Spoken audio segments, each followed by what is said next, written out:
Yeah, hi, I'm Joe Mateo, writer-director of Blush. It's a short animated film. It's actually both, you know. It's very kind of sharing this story. It was very therapeutic, you know, for me. Um, and I'm very fortunate to have the support of Skydance Animation, like my coworkers, the crew, because this is so personal, right? Like, and I need to feel comfortable. I need to feel safe to be vulnerable, to be able to share the story, and Skydance provided that space. So, I feel very blessed. This is made during quarantine. Like we were all working from home, and just seeing them in their homes. You see it in their backgrounds, like you're there with them, and that kind of adds to like the intimacy of it. Like working with, they became my friends after the movie. After we did, it's hard not to, when just the nature of the film being so personal. Yeah, I have to talk about like specific um, time and meaning and emotion, so I have to do that over and over again, and you need to feel safe for it to work. Kind of like in the backstage, not in the full front, but yeah, I always show them the shots and what they think, how they like their model, like, do you think it looks like you, kind of thing, so is waiting for, she's been wanting to get a pink hair, and yeah, this is a good excuse for I can't say no to it anymore. The Marianne, my wife, she was into like succulents, and our backyard's like full of them. They're kind of out of control now that but that's what they do, right? They just survive, yeah.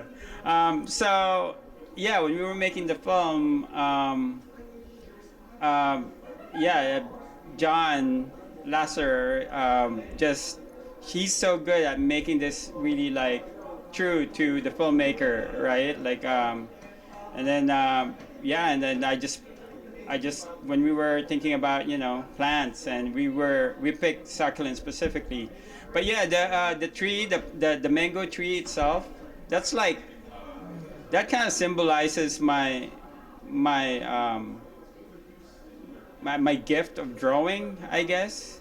And it took Marianne to kind of like help nurture it, because we had the same passion when we met in college. Like, we grew up eating that in the Philippines. We grew up in the Philippines, and specifically Manila mango.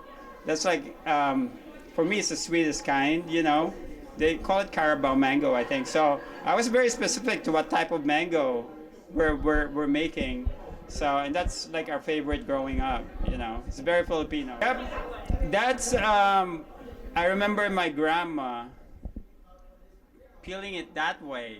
That's how she did it, and the reason for doing it so that there's a part where we can just hold and not get messy, like the bottom part. So she peels it, yeah, she peels it from the top. So it's really cool, right? Yeah. Not to animate, but when I was issuing, not to give anything away, the part at the end, I had a hard time kind of like, talking about the importance of it and the meaning of it, because it kind of made me look back to that specific moment and really, but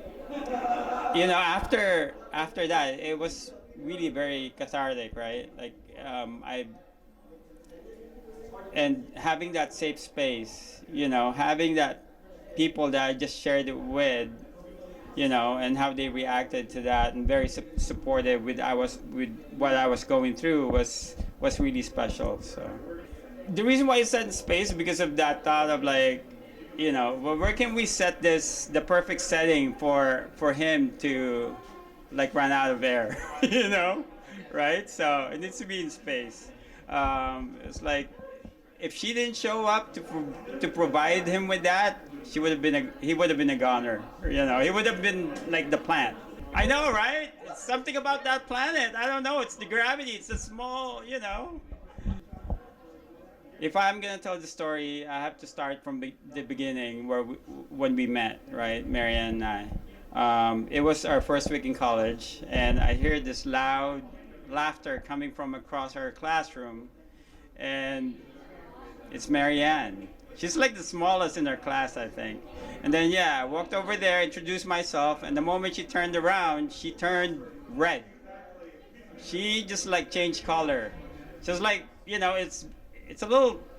I remember thinking, I was concerned. I was like, "Are you okay?" kind of thing. And then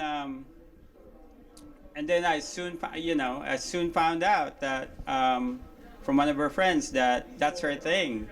It wasn't special. It didn't mean like, it didn't mean like she liked me. Her nickname in high school was Ketchup.